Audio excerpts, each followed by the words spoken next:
The alert vibrated once, then again, 3 times in a row. I was standing in me kitchen, phone in my hand, when the notification slid down the screen like a blade. $7, $8.42, 16 cents approved. For charges. Business class international. Not mine. My chest didn't tighten. It tempted. That was worse. I opened the app. The numbers stared back at me, smug and final. My name at the top, their seats beneath it. I didn't scroll. I didn't reread. I hit dispute all, locked the account, and watched the confirmation banner flash green. Done. That's when the knocking started. Slow, heavy, certain. I already knew who it was. I didn't answer. I had always been the reliable one. The quiet fixer. The kid who paid their own way and quietly picked up the slack when others pretended not to see it. I paid bills before anyone asked. Covered dinners by accident. Booked flights on me card because my credit was better, my limit higher, my silence guaranteed, why parents called it family. I called it a pattern.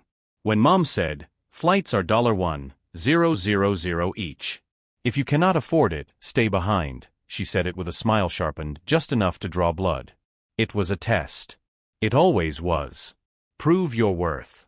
Prove your loyalty. Prove you're still useful. I nodded. Stayed behind. Or so they thought.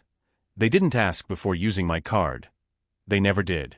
They just assumed the answer would be yes because it always had been. Gratitude curdles fast when entitlement gets comfortable. I wasn't angry yet. I was finished. The exact moment my loyalty died wasn't when I saw the charges. It was when I noticed the seat numbers. 4 business class tickets, window seats, champagne included. All of them upgraded. They didn't even try to be subtle. They flew high while telling me to stay grounded. Used my name to lift themselves above economy. That was the line, not the money, the disrespect, the assumption that I wouldn't notice or worse, that I would notice and say nothing. That's when something in me went quiet. No confrontation, no questions, just clarity.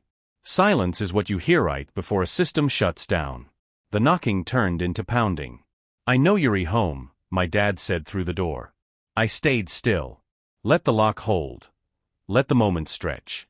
Inside my head, the plane assembled itself cleanly. Legally, methodically, no shouting, no accusations, just actions with receipts. First, the dispute already done. Second, account freeze. Already done. Third, remove authorized users. Their names vanished with a swipe. Then I logged into the shared cloud account, downloaded everything, statements, emails, text confirmations, years of temporary loans and forgotten reimbursements, a quiet archive of theft disguised as trust. I sent nothing. I said nothing. I let the clock do the work. The call came 12 hours later. My mom this time. Her voice was sweet, then sharp, then shaking. The tickets were canceled, she said. I waited. They're saying it was disputed. Silence is louder when someone else expects you to fill it. I didn't touch your trip, I said. True. I only touched my card. She inhaled like she was about to argue, then realized she couldn't because arguing would mean admitting. That's when my dad showed up again. This time with panic on his face instead of certainty. We need to talk, he said when I opened the door. I stepped aside. Let him in. Control doesn't require volume, he sat. I stood. You embarrassed us, he said. I nodded. Not in agreement. In acknowledgement. You used my credit card without permission. I replied calm, flat, factual. That's fraud. His mouth opened, closed. He tried anger, then guilt, then the old favorite family obligation, waited until he ran out of tactics, filed disputes, I said. I also submitted documentation for prior unauthorized charges. The bank appreciated the thoroughness. His face strained. You wouldn't, he whispered. I already did. He stood too fast. The chair scraped. Do you know what this could do to us? Yes, that was the point. The fallout was surgical. Accounts audited, refunds issued, cards revoked. The airline refused to rebook without payment. Cash this time, no points, no upgrades. Their trip collapsed in stages, 1 seat at a time. Relatives called, some angry, some confused. I didn't explain. I didn't need allies, I had evidence. The last call was from Mom. Her voice was small now. "We never thought you'd do this." I almost laughed. That, I said, was the problem. I didn't block them. I didn't scream. I didn't demand apologies. I set boundaries and let reality enforce them. There's a difference between revenge and justice. Revenge wants pain. Justice wants balance.